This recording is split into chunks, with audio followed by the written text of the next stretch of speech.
Il y a les orthorexiques de la langue française qui considèrent que bien s'exprimer, c'est employer un langage soutenu et appliquer toutes les normes grammaticales.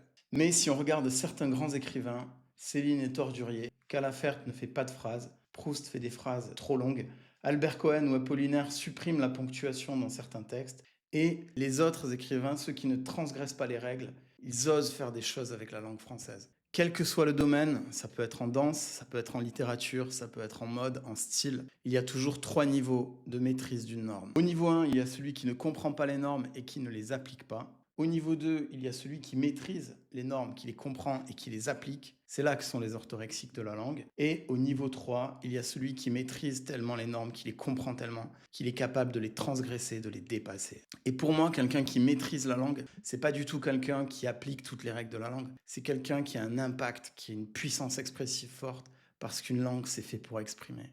Putritude, suin de cadavre, approche un peu que je t'écrabouille avec mes propres doigts le fond des tripes. Je vais te faire manger ton uniforme. Demain, je vendrai tes rognons en banlieue pour du veau. M'entends-tu, petit excrément de chemin de fer?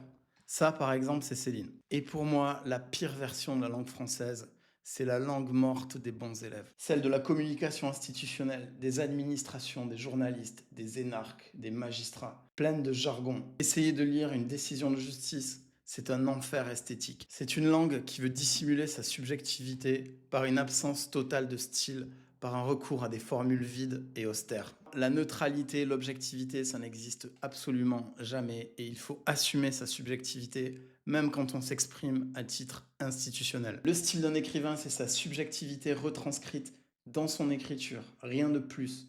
Le style, c'est une identité, c'est la somme des partis pris esthétiques assumés. Il peut être minimaliste et puissant ou complexe et nuancé.